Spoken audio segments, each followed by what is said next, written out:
بسم اللہ الرحمن الرحیم۔ السلام علیکم دوستو، آج کی ویڈیو میں ہم آپ کو حضرت ابراہیم علیہ السلام کی ولادت کے بارے میں بتائیں گے۔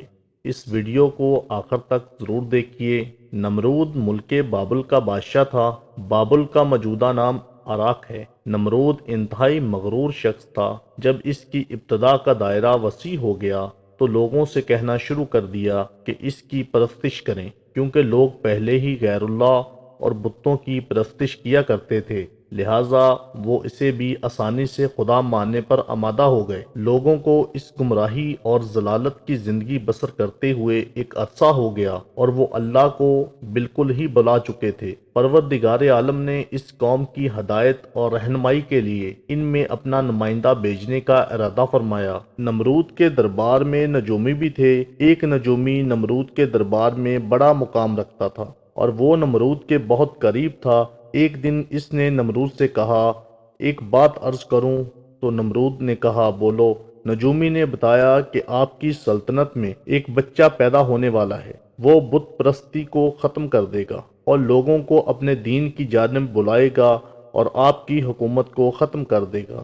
یہ سن کر نمرود اپنے دربار کے دوسرے نجومیوں کی طرف دیکھا۔ سب نجومیوں نے پہلے نجومی کی تائید کی۔ نمرود یہ سن کر دل ہی دل میں گھبرایا اور پھر غصے میں آ کر حکم دیا کہ عورتوں اور مردوں کو ایک دوسرے سے الگ کر دیا جائے تاکہ ایسا کوئی بچہ وجود میں آنے ہی نہ پائے۔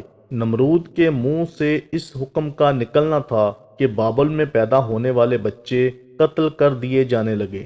نمرود یہ سمجھتا تھا کہ وہ خدا تعالیٰ کے ارادے کے آگے بند باندھ سکے گا۔ اسی ملک بابل میں ایک خاتون جن کا نام تاریخ نے نونا بتایا ہے۔ نونا اس وقت حاملہ تھی، لیکن اس کے حمل کے آثار کو اللہ نے چھپا دیا۔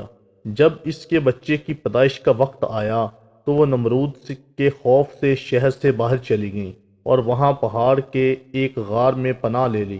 انہوں نے اپنے بچے کو اسی غار میں جنم دیا اور پھر بچے کو لٹا کر خدا سے دعا کی، اے خدا، اپنے جگر کو اس غار میں لٹا کر جا رہی ہوں، ان ظالموں سے تو ہی اسے بچانے والا ہے۔ پھر انہوں نے بچے کو بوسہ دیا اور غار کو پتھروں سے بند کر دیا اور واپس شہر کی طرف لوٹ گئی۔ جب دوسرے دن غار میں اپنے بچے کو دیکھنے آئی تو دیکھا کہ ان کا بچہ انگوٹھا چوس رہا ہے اور اس بچے کے انگوٹھے سے دودھ جاری ہے۔ یہ بچہ کوئی اور نہیں، حضرت ابراہیم علیہ السلام تھے۔ اللہ رب العزت نے حضرت ابراہیم علیہ السلام کے انگوٹھے میں دودھ پیدا کر دیا تھا اور یوں حضرت ابراہیم علیہ السلام کو غذا پہنچتی۔